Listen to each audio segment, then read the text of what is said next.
Israel ফিলিস্তিন ভয়াবহ যুদ্ধ চলছে আর এই যুদ্ধের সর্বশেষ আন্তর্জাতিক গুরুত্বপূর্ণ আপডেট সংবাদ জানিয়ে দিব। শুরুতেই শিরোনাম, পরে বিস্তারিত। এবার ঘুরে গেল যুদ্ধের মোড়। নতুন করে ইসরায়েলি জিম্মির নতুন ভিডিও প্রকাশ করেছে হামাস। এরপরে জানাবো, ইউক্রেনের দুটি গুরুত্বপূর্ণ শহর দখল রাশিয়ার, ৫ শতাধিক সেনা নিহত। এবারে থাকছে ডলার নিয়ে ভারত, চীন, রাশিয়াকে কড়া হুঁশিয়ারি ডোনাল্ড ট্রাম্পের। এবং সর্বশেষ জানিয়ে দিব, আলেপ্পো থেকে হামা শহরে অগ্রসর হচ্ছে বিদ্রোহীরা, হুঁশিয়ারি সিরিয়ার প্রেসিডেন্ট বাশার আল আসাদের। ভিউয়ার্স, এতক্ষণে শুনছিলেন গুরুত্বপূর্ণ সংবাদ শিরোনাম, এবারে বিস্তারিত।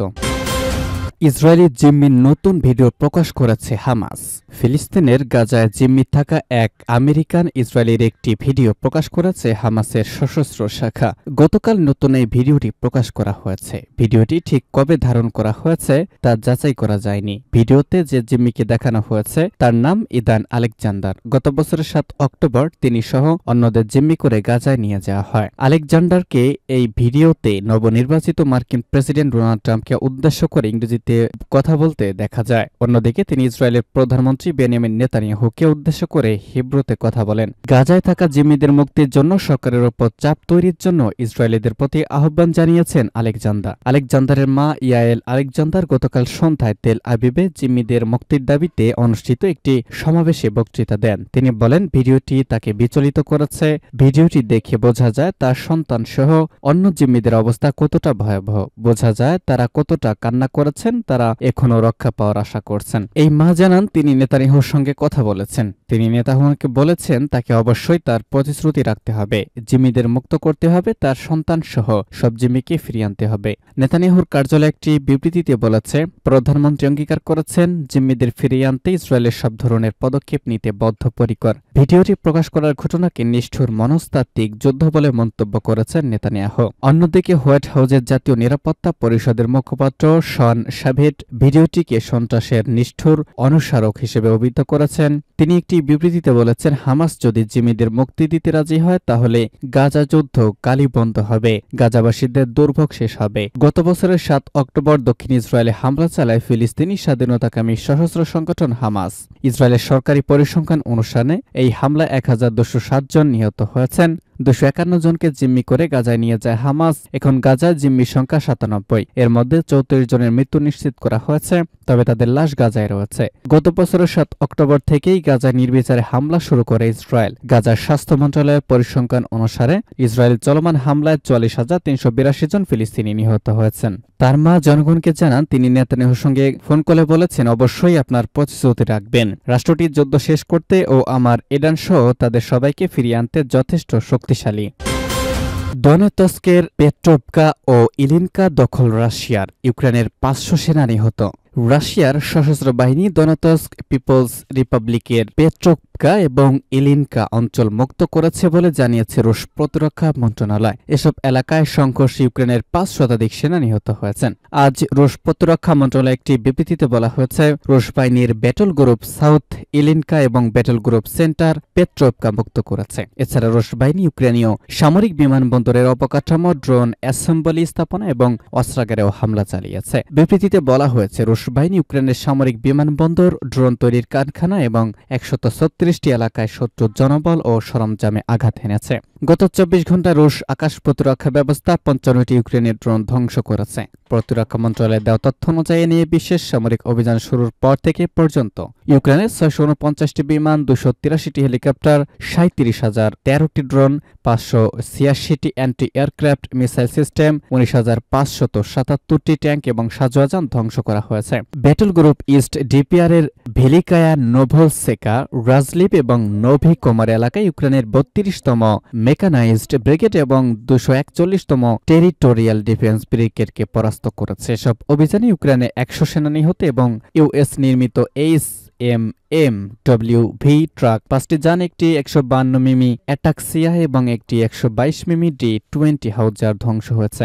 ব্যাটেল গ্রুপ ওয়েস্ট ইউক্রেনের ১৪তম মেকানাইজড ব্রিগেড, ৩য় ট্যাঙ্ক ব্রিগেড এবং ১১৩ ও ১১৭তম টেরিটোরিয়াল ডিফেন্স ব্রিগেডের ১১টি পাল্টাক্রমণ প্রতিহত করেছে। এছাড়াও রুশ বাহিনীর সব সামরিক অভিযানে ইউক্রেনের ৫০০ সেনা নিহত, ২টি পিকআপ ট্রাক ধ্বংস, একটি এনক্লাভ ইলেকট্রিক ওয়ারফেয়ার স্টেশন ধ্বংস ও 4টি অস্ত্রাগার ধ্বংস হয়েছে। এদিকে খার্কিভ অঞ্চলে রাশিয়ার ব্যাটল গ্রুপ নর্থ ইউক্রেনের 92তম এয়ারবর্ন ব্রিগেড এবং 57তম ও 58তম মেকানাইজড ব্রিগেডের 2টি পাল্টা আক্রমণ প্রতিহত করেছে।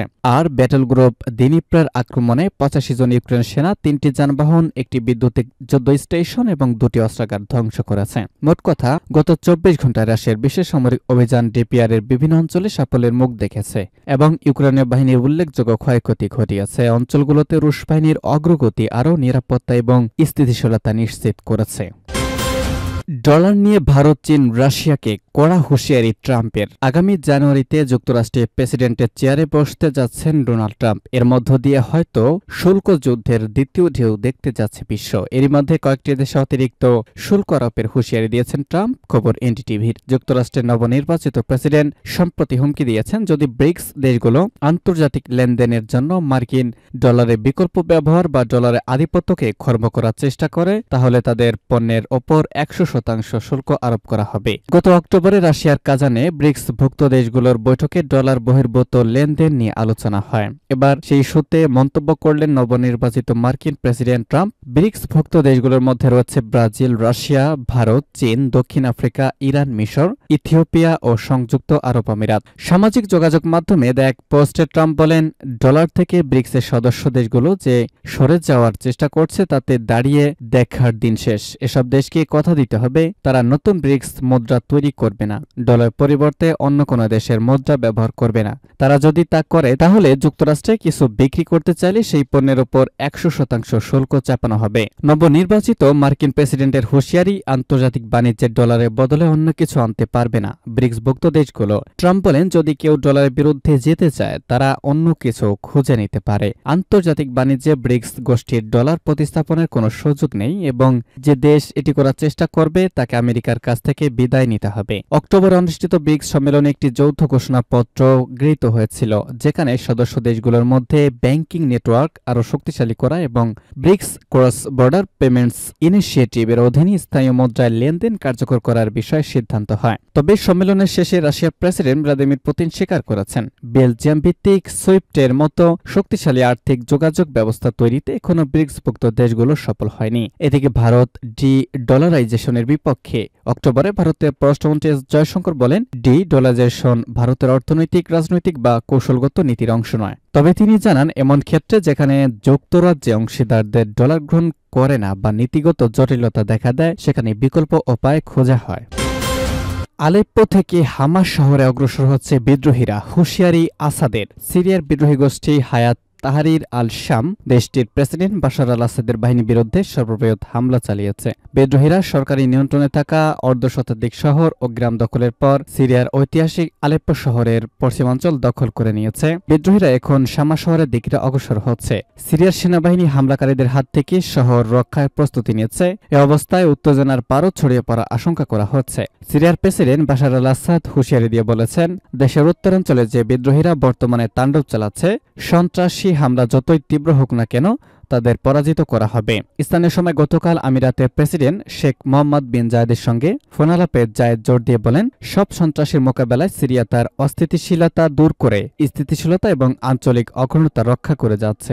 সশস্ত্র বিদ্রোহী গোষ্ঠী হায়াত তাহরির আল শাম, যা পূর্বে জাবহাত আল নুসরা নামে পরিচিত ছিল, তারা সম্প্রতি উত্তর সিরিয়ায় সরকার নিয়ন্ত্রিত অঞ্চলে আক্রমণ করেছে। এর মধ্য দিয়ে 2020 সালে রাশিয়া ও তুরস্কের প্রতিষ্ঠিত একটি যুদ্ধবিরতি চুক্তি ভঙ্গ হয়ে যায়। শুক্রবারের মধ্যে বিদ্রোহী গোষ্ঠীর যোদ্ধারা আলেপ্পোতে প্রবেশ করে।